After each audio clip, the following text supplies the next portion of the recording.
Hey guys, I'm David, the CEO of Slingshot. I've got Chris Howard, Slingshot's Chief Product Owner, and he is going to walk you through a exercise. It's called the Value versus Complexity Graph. It's a great way to narrow down a product and to a true set of MVP features. And then we're going to walk through a fictitious app so we can help illustrate how this actually works. All right, so the value versus complexity graph is something we use with pretty much every project here at Slingshot. It's pretty simple. You start by drawing your graph, and you're going to have one line. It's going to be, we'll do complexity here, so we're going to do high to low. And then on the other line, you're going to do business value. We're going to start with some features. As Dave mentioned, we're focused on a banking app. Dave, if you want to grab the first one.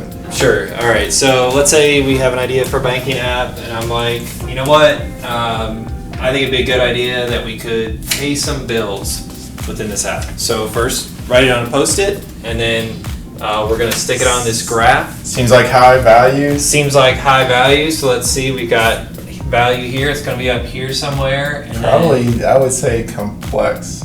Say complex. I would say. So let's put it right about here. This is all. It's kind of guesswork. You can get them all in there and move them around. Here's something that would be helpful to me. We could do investing assistance using AI. So obviously complex. I'm going to say that's high complexity, and then value. Probably not as. I mean, I don't know how much people would listen to the AI and invest stocks accordingly, and it might be really hard to get that right. So I'm going to say that's very complex, questionable value. So we'll put it right there. Let's grab investing money. We'll do multi-factor authentication. I mean, clearly you don't want your account hacked, so I would imagine that's pretty high value. Pretty high value. All the way up here. I don't think that's going to be terribly hard to build, so I'm going to put it somewhere over here. Yeah, great. Investing money. I'd say that's high value. High value? All right, so we go to high value. Probably complex again, I would think. I would think, because now we've got to figure out what are the different ways you can put the money. So let's say over here somewhere. Yeah. We've got checking your balance. Say that's pretty critical. Yeah. Probably pretty simple to pull what the balance is. So I'm going to say low complexity.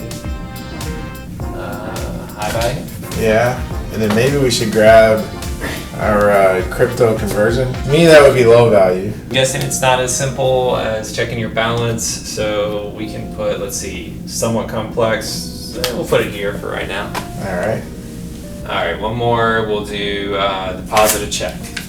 So somebody's got a check, they got to scan it in, they got to match all the numbers. It's probably fairly complex to do. Let's go here-ish. All right. Let's say that we've charted all of our features. They're all on the graph now. The way that we go about this is that you can take this and let's look at low complexity, high value. So that I would number 1. So these are generally easy to build and provide a lot of value from a business standpoint. So anything in this quadrant, you're more than likely going to build. And then second, unfortunately, most projects, especially those customers that hire us, they probably have a complex problem that they're trying to solve.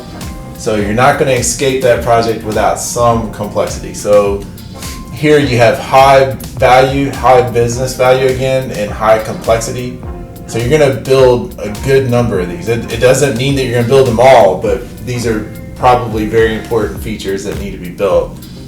Down here you would have low complexity, low business value. So this is quadrant 3. You're going to do some of them, but you're definitely, as you advance, as you go from 1 to 2 to 3, and then down here to 4, you're less and less likely to build those features. So here you have low value, low complexity. You might build a few of them, but you're really scrutinizing the features at this point. And then you jump over here to quadrant 4, where you have high complexity, difficult to build, with low business value. And in this case, you really shouldn't build any of these features.